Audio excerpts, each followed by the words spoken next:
ஹே நண்பா, நம்ம ட்ரைம் scrambler 400 test drive எடுத்தாச்சு நண்பா. ஆக்சுவலாக வாய்ஸ் ஓவர் தான் கொடுத்துருக்கேன், கொஞ்சம் அட்ஜஸ்ட் பண்ணிக்கோங்க. ஓகே நண்பா, ஆக்சுவலாக வந்து ட்ரைம்ஸ்க்கு 400 நான் ஃபீல் பண்ணது என்னென்னா, அதோடைய ப்ரோஸ் வந்து எனக்கு ரொம்ப ஆக்சுவலாக ப்ரோஸ்ன்னு விடுங்களேன், எனக்கு ரொம்ப feel by good for ride செமையாக இருந்துச்சு. அதோடைய பெர்ஃபார்மன்ஸாக இருக்கட்டும் எனக்கு ரொம்ப பிடிச்சிருந்துச்சு, ரொம்பவும் நல்லா இருந்துச்சு. ஆக்சுவலாக வந்து நல்லா ஒரு 100-120 போகிறது ரொம்ப சாதாரணமாக ரொம்ப ஒரு நார்மலாக போகிற மாதிரி ஒரு ஃபீல் இருந்துச்சு. எந்த சவுண்டும் இல்லை, எந்த பெரிய வைப்ரேஷன்ஸும் இல்லை, ரொம்ப நல்லா இருந்துச்சு நண்பா.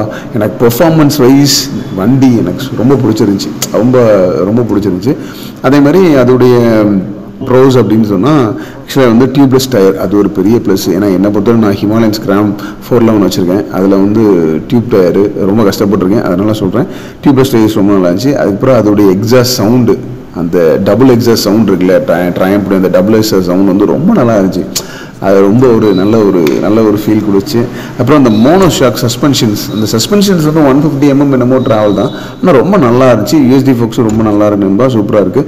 ஆக்சுவலாக வந்து வண்டியில் இன்னொரு ப்ரோஸ் என்ன பார்த்தீங்கன்னா, வண்டியிலே வந்து வண்டியோடே வந்துடுது நக்கல் கார்டு, பாடி கேஸ் இதெல்லாமே வண்டியோடய நமக்கு கொடுத்துட்றாங்க. அதனால் அது ஒரு ரொம்ப ஒரு ப்ளஸ் நண்பா. அதேமாதிரி நான் ஃபீல் பண்ணது வந்து வெயிட் லாஸ் நண்பா. வண்டி ஓட்டும் போச்சில் கொஞ்சம் ரொம்ப அந்த வெயிட்டாகவே இருந்த மாதிரி எனக்கு ஃபீல் ஆகல, ரொம்ப ஒரு வெயிட் லாஸாக நான் ஃபீல் பண்ணேன். கிட்டத்தட்ட அது வந்து ரொம்ப பெரிய ஹிமாலயன் 450க்கு இதுக்கு ஒன்று ஒரு பெரிய வித்தியாசம்லாம் இல்லை. இது ஒரு 10-12 கிலோ தான் கம்மி, 11 கிலோ என்னமோ தான் கம்மி. ஹிமாலயன் 450 இது வந்து ஹிமாலயன் 450 196 kg, இது வந்து 185 kg, அவ்வளோதான் வந்து ரெண்டுக்கும் வித்தியாசமோ தவிர, 11 kg என்னமோ தான் வித்தியாசமோ தவிர. ஆனால் இது வந்து ஓட்ட மூச்சில் அந்த ஒரு ரொம்ப லைட் வெயிட் வண்டி ஓட்டின மாதிரி ரொம்ப ஒரு நல்லா இருந்துச்சு. அப்ரைட் ஹேண்டில் பார் தான், ஆனாலும் வந்து அது வந்து அந்த டேனிங் இதெல்லாம் வந்து ரொம்ப ஈஸியாக தான் ஃபீல் பண்ணேன். ஆக்சுவலாக வந்து இவனுக்கு குட்டி தம்பி ஒருத்தன் இருக்கான், ஆக்சுவலாக ஸ்பீட் 400 சொல்லி ட்ரைம் ஸ்பீட் 400, ஆனால் அவன் இவனோட ஸ்பீடெல்லாம் ரொம்ப நல்லா இருப்பான் அப்படின்னு சொன்னாங்க. ஆக்சுவலாக இவனை பொறுத்தவரைக்கும் எனக்கு ரொம்ப பிடிச்சிச்சு. லோவர் டாக்கும் மிடில் டாக்கும் ரொம்ப நல்லா இருக்கான். ஆக்சுவலாக 5000 RPM மேலே வந்து இவன் ரொம்பவும் சூப்பராக இருப்பான், இவனுடைய பூஸ்ட் அப்புறம் தான் தெரியும் அப்படிங்கிற மாதிரி சொல்கிறாங்க.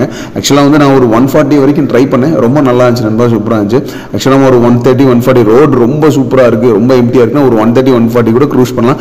அப்படி ஒரு பைக்கு ஈஸி டு க்ரூஸ் 130-140. ஆனால் நம்ம ரோட்ஸில் நம்ம அதெல்லாம் பண்ண முடியாது. ஒரு 100-120 தான் நமக்கு சேஃபு. ஓகே நண்பா, அதுதான் நம்மளுடைய சேஃபஸ்ட் ரைட் நண்பா எப்போவுமே. ஆக்சுவலாக வந்து இவனுடைய கான்ஸ் அப்படின்னு ஃபீல் பண்ணேன்னா, ஆக்சுவலாக 13 லிட்டர்ஸ் அது ஒரு மைனஸாக நான் பார்க்குறேன். ஆக்சுவலாக வந்து நான் ஒரு 15 லிட்டர்ஸாக கொடுத்துருக்கணும். ஏன்னா வண்டியோட மைலேஜ் வந்து 25-30 தான் இருக்குன்னு சொல்கிறாங்க. அப்போ வந்து குறைஞ்சது ஒரு 15 லிட்டர்ஸாக கொடுத்துருந்தா தான் நமக்கு கொஞ்சம் ஒரு லாங் ரைட்லாம் போக மோஸ்ட்லி ஈஸியாக இருக்கும்.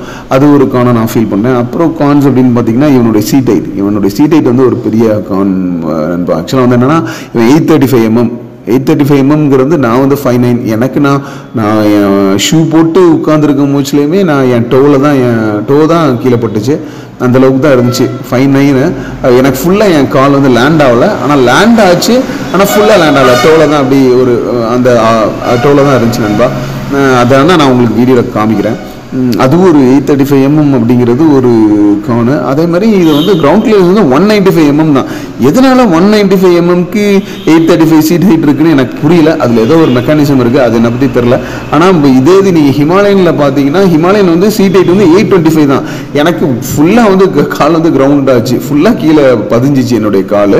825 mm-க்கு ஒரு 10 mm தான் கம்மி, ஆனால் ஃபுல்லாக என் கால் ஷூ போட்டு கீழே ஃபுல்லாக பதிஞ்சிச்சு, ரொம்ப நல்லா இருந்துச்சு. ஆனால் அதோடைய கிரவுண்ட் கிளியரன்ஸ் வந்து 230 mm, செமையாக இருந்துச்சு. அதில் நமக்கு ஆஃப் ரோட்லாம் வேறு லெவலில் இருக்கும், அதுதான் ஹிமாலயனில் ஒரு ப்ளஸ். அதே மாதிரி இவனுடைய மைனஸ் அப்படின்னு பார்த்தா அந்த கிளஸ்டர் பெருசாக நம்ம வந்து கொஞ்சம் ஷார்ப்பாக பார்க்குற மாதிரி இருக்குது. என் கண்ணு தான் அப்படி இருக்கான்னு தெரியல. அடிக்கடி வந்து அந்த டிஜிட்டலில் இந்த ரைட் ஹேண்ட் சைடில் கொஞ்சம் டிஜிட்டலில் கொடுத்துருக்காங்க. டிஜிட்டலைஸாக அந்த எப்படி சொல்கிறது, ட்ரிப் டு அப்புறம் ரேஞ்ச் இதெல்லாம் கொடுத்துருக்காங்க. இதெல்லாம் வந்து நம்ம off road on off, ABS on off இதெல்லாம் நமக்கு இருக்குது ஆப்ஷன்ஸு. அதெல்லாம் வந்து நமக்கு டக்குன்னு பிடிப்படுறது கொஞ்சம் கஷ்டமாக இருந்துச்சு. அந்த மீட்ரு வந்து கொஞ்சம் அதோடைய விசிபிலிட்டிஸை கூட்டிருக்கலான்னு என்னுடைய ஃபீல். மற்றபடி கான்ஸ்ன்னு பார்த்தீங்கன்னா, இதோடைய சர்வீஸ் வந்து எந்த அளவுக்கு இருக்குன்னு தெரியல. 2000 rupees 2300 தான் ஆகும் அப்படிங்கிறாங்க.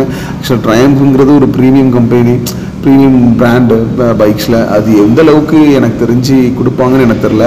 எனக்கு தெரிஞ்சு ராயல் என்ஃபீல்டு இவங்க ரீச் ஆகிற கொஞ்சம் கஷ்டம் தான் எனக்கு தெரிஞ்சு. கண்டிப்பாக அவன் கால் வாங்கி பல வருஷமாக வாங்கி நிற்கிறாங்க. ஆக்சுவலாக இவங்களுக்கு ஷோரூமே கிட்டத்தட்ட 30 ஷோரூம்ஸு 35 ஷோரூம்ஸு தான் இருக்குது. ஆனால் கிரேட், தூத்துக்குடி மாவட்டத்து வரைக்கும் வந்துட்டுனா ரொம்ப கீழே வரைக்கும் வந்துட்டாங்க.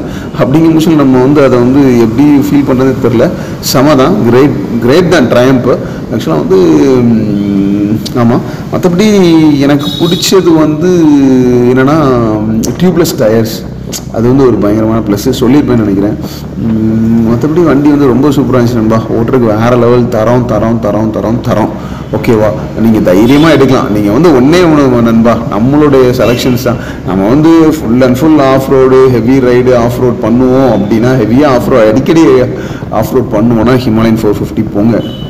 இல்லை எனக்கு வந்து அடிக்கடிலாம் எனக்கு ஆஃப் ரோட் தேவையில்ல, எனக்கு ஒரு வந்து மோஸ்ட்லி நான் வந்து எப்போது ஆஃப் ரோட் போவேன் அப்படிங்கிறவங்க இவங்க தைரியமாக இந்த வண்டி போகலாம். ஸ்க்ராம்பிளர் ரொம்ப நல்லா இருக்குது. வண்டி லைட் வெயிட்டும் கூட. ஹிமாலயனை கம்பேர் பண்ண முச்சில் ஒரு 11 கிலோ கம்மி. அது வந்து ஒரு செமையான ப்ளஸ் பாயிண்ட்டு. ஆனால் ஹிமாலயனில் அப்படி பார்த்தீங்கன்னா பயங்கர ப்ளஸ் இருக்குது, நிறைய ப்ளஸ் இருக்குது. அவனை இவனால் பீட் பண்ண முடியாது ஆக்சுவலாக. ஆனால் வந்து இவனும் ஒன் ஆஃப் த இவன் தான் ஒரு போட்டியாளராக இப்போ இருக்கிறான் ஆக்சுவலாக வந்து நம்ம ஹிமாலயன் 450க்கு. ஆனால் எனக்கு தெரிஞ்சு ஷுவராக அவன் வந்து இவனை பீட் பண்ணிடுவான் ஒருத்தரோட யூசேஜை பொறுத்து.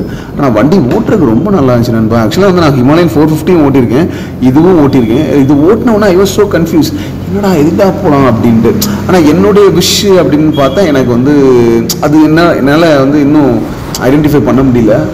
அந்தளவுக்கு இருக்குது. அந்தளவுக்கு இவன் நம்மளை வந்து கன்ஃபியூஸ் பண்ணுறான்னா, இவன் அவ்வளோ கிராண்டாக இருக்கிறனால தான் இவன் அந்தளவுக்கு கன்ஃபியூஸ் பண்ணுறான். வண்டி செம எப்படி தரோன்னு சொல்லலாம் நண்பா.